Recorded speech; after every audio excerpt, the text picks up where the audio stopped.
You've talked about the challenges pertaining to the trickle-down effects of most government programs into the communities or the grassroots. Last question, please. Why do most governors, especially here in the Southeast, encounter a lot of antagonism and vilification once they leave office? Uh, would you prefer a diplomatic answer to this question or a straightforward one? As honest as can be.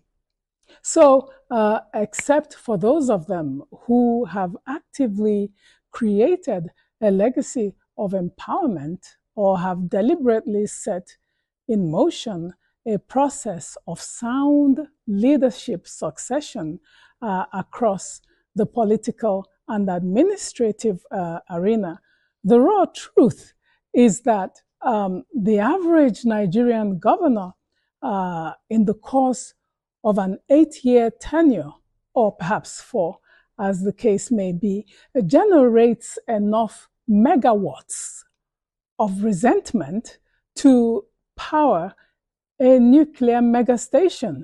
Why do I say this?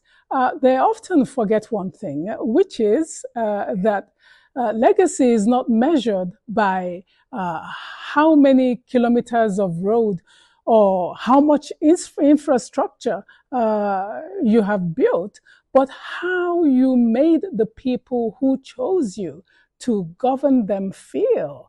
Apart from the usual litany of sins, such as uncompleted projects, unfulfilled promises, partiality towards their own particular zone, and their tendency to import conflict into communities, what is even more telling is their poor ability to manage and to sustain human relationships whilst in office.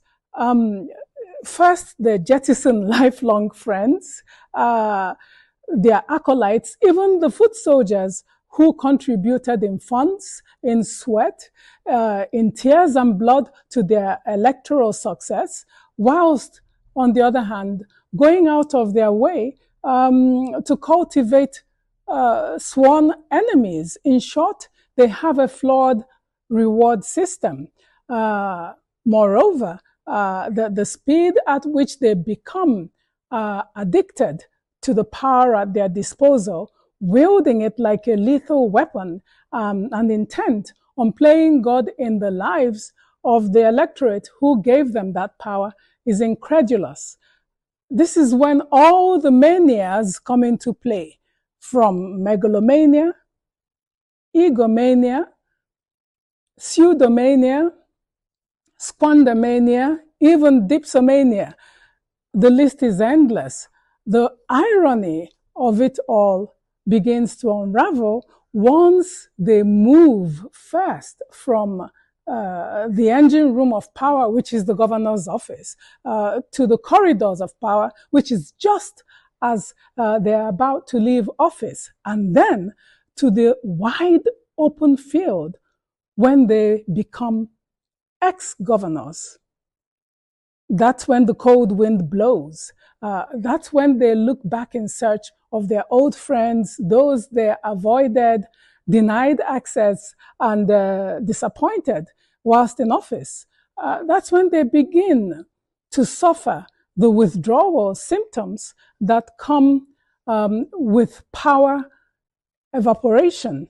That's when they fully comprehend the term cold turkey, and that this does not necessarily refer to a large bird that is frozen, and that even rats will desert a sinking ship.